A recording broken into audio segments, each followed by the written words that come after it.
Hadirin sekalian, di pagi hari ini kita akan berceramah sedikit, mudah-mudahan manfaat, tentang masalah rezeki.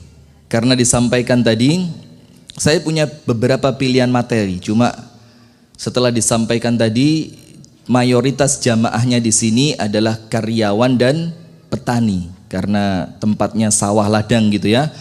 Maka kita akan berbicara masalah rezeki, yang dengan ini insya Allah kalau panjenengan nanti pulang dan panjenengan dengarkan ceramah ini dengan seksama, insya Allah mulai wis gak bingung rezeki, wis gak bingung belas. Beda ya, orang gak mikir sama orang gak bingung itu beda.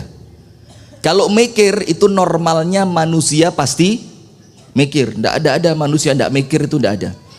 Tapi kemudian ada orang yang mikir sampai keblinger, sampai stres. Nah itu insya Allah panjenengan nanti pulang ke rumah, wes panjenengan tidak akan pernah risau urusan rezeki. Urusan apa? Rezeki. Dan ingat, rezeki itu banyak. Tapi yang kita maksudkan di sini itu rezeki berupa uang, makanan dan yang semisal uang, makanan, pakaian dan yang lainnya. Yang pertama, ada beberapa perkara kenapa kita tidak perlu risau urusan rezeki. Jadi urusan rezeki ini panjenengan tidak usah pikir. Karena apa? Ada sesuatu yang lebih penting untuk panjenengan pikir. Rezeki ini panjenengan pikir atau tidak panjenengan pikir, ukurannya pancet gak akan berubah. Panjenengan ngeluh sewengi gak iso turu, besok rezekinya tambah? Ndak. Panjenengan tidur pules semalam gak mikir rezeki belas, menir rezeki ini kalong? Ya ndak juga.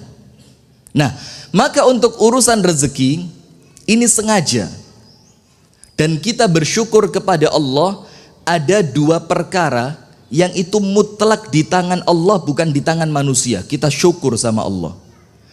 Karena kalau dua perkara ini dicekel menungso, Pak, susah urusan kita. Nomor satu rezeki, nomor dua ajal.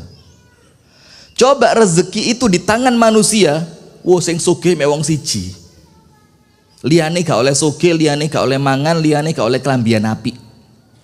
Begitu juga urusan ajal. Kalau ajal itu di tangan manusia, gak cocok titik, dirasani mati. Iya, apalagi kena urusan ibu-ibu ini,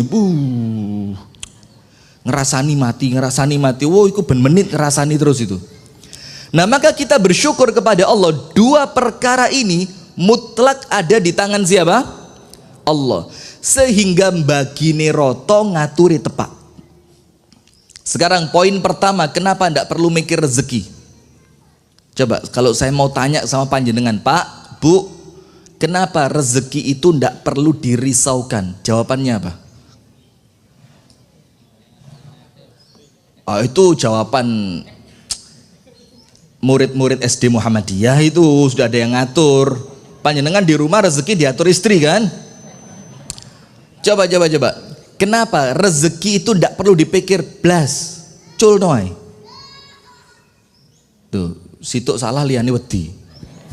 Mboten napa-napa, salah mboten disetrap. Nomor satu, ada satu hadis yang sahih, di mana An-Nabi sallallahu alaihi wa alihi wa sahbihi wasallam bersabda, "Lau anna ahadakum yafirru min rizqihi kama yafirru minal maut la adrakahu rizquhu kama yudrikuhul maut." Kalau ada salah seorang di antara kalian yang kemudian melarikan diri dari rezekinya, jadi artinya itu dia tidak mau dapat rezeki, dikai duit melayu, dia lari, melarikan diri dari apa? Rezeki. Sebagaimana dia melarikan diri dari kematian, apa kata Rasulullah? Maka rezeki akan mengejar dia sebagaimana kematian akan mendapatinya. Loh, coba bayangkan. Panjenengan boten kerso niku lho, rezeki marani. Kalau memang itu jatah panjenengan. Itulah kenapa Asy-Syaikh Al-Mutawalli Asy-Sya'rawi rahimahullahu taala beliau mengatakan begini. kalau kamu tidak mengerti di mana rezekimu, ojo khawatir. Karena rezekimu tahu di mana alamat rumahmu. Jadi tidak usah bingung. Misalkan kita bingung, rezekiku di endi? Tidak usah bingung. Panjenengan ikhtiar saja yang cukup. Maka kita punya moto, Pak. Moto itu apa? Bukan aji itu loh, ajino itu. Moto, semboyan, jargon gitu ya apa?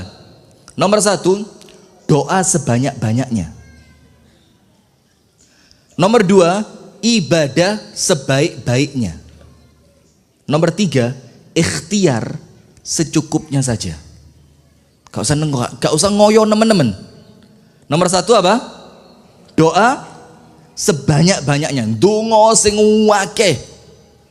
Nomor 2, ibadah sebaik-baiknya, sing wapik lah ibadah. Nomor 3, kalau doanya banyak, ibadahnya bagus, ikhtiar ndak usah ngoyo. Ikhtiar cukup bagaimana? Secukupnya saja. Karena kita yakin urusan rezeki kita, kelangsungan hidup kita di dunia ini bukan urusannya manusia tapi urusannya siapa? Allah. Karena rezeki bukan di tangan manusia tapi di tangan siapa? Allah. Maka nomor 1, mboten usah khawatir. Karena apa? Kalaupun panjenengan melayu mboten purun angsal rezeki, itu rezeki yang akan mengejar panjenengan sampai di rumah panjenengan. Itu maka kenapa saya senantiasa bilang, rezekinya orang lain tidak mungkin masuk ke kantongmu, rezekimu tidak mungkin masuk kantongnya orang lain. Kalau kamu yang dapat ternyata orang lain yang menikmati, itu artinya rezekinya dia bukan rezeki sampean. Gak usah ruwet. Itu nomor 1. Tak kasih cerita. Ini cerita diceritakan oleh Asy-Syaikh Shalih Ibnu Awadh Al-Maghamisi, hafizahullahu ta'ala, imam dan khotib Masjid Quba Madinah. Tahu ya, masjid kalau panjenengan umroh atau haji di Madinah ada Masjid Quba. Itu beliau imam dan khotibnya. Baru-baru ini diganti. Beliau ahli tafsir. Beliau cerita begini. Di kampung saya itu ada sumur tua. Di Arab sana ada sumur tua. Siapapun yang kejegur, apa bahasa Inggrisnya kok? Manut, saya ini anak manutan ya, bahasa Inggrisnya kecemplung gitu ya. Kalau ada orang kecemplung, ndak enak ini. Ini tayang TV nasional, kecemplung bingung orang Sumatera apa kecemplung itu. Kalau ada orang kecebur, terperosok masuk ke dalam sumur tadi, ndak mungkin selamat, pasti mati. Sebabnya 2. Nomor 1, sumur itu letaknya bukan di jalannya manusia. Jadi sumur ini peninggalan zaman dulu ketika susah air. Sekarang sumur itu ditinggal bukan di daerah perumahan. Maka kalau ada orang kecemplung, gak ono sing nulungi. Itu nomor 1. Nomor 2, sumurnya begitu dalam dan sempit. Munggai angel. Sudah. Suatu hari ada orang kecebur sumur tadi. Yang normalnya kalau orang kecebur pasti mati. Itu orang tidak mati. Panjenengan tahu sebabnya apa? Ada 1 jatah rezekinya dia yang belum diambil. Ketika orang ini kecemplung, Allah takdirkan orang lain kesasar lewat sumur tadi. 1 orang kecemplung, Allah kirimkan orang kedua kesasar. Panjenengan bayangin, Allah bisa ngatur orang supaya kesasar hanya untuk nulung orang yang kecemplung sing biasanya mesti mati. Sudah, ketika orang kedua kesasar, dia mendengar kalimat teriakan tolong, tolong, tolong gitu. Kalau bahasa Arabnya itu najdah, tolong, tolong gitu. Akhirnya orang ini mendekati arah sumur, ada orangnya. Akhirnya dia mencari kampung terdekat, minta bantuan ke masyarakat setempat, ditolong dan orangnya selamat. Subhanallah, lihat. Setelah orangnya selamat, normal kan, di mana-mana orang itu kalau habis kena musibah dikasih minum, biasanya kan kaget. Kalau di tempat kita dikasih minum apa? Banyu tawa. Karena ini di Arab ditanya, "Istishrab, mau minum apa?" Dibilang finjan minal laban, sak cengkir susu. Akhirnya diambilkan sama warga setempat satu cangkir susu. Diminum sama dia secangkir susu tadi, sama orang yang tadinya kecemplung itu. Setelah selesai, orang kampung penasaran, "Mas, sampean kok bisa kecemplung? Ini bukan jalannya manusia.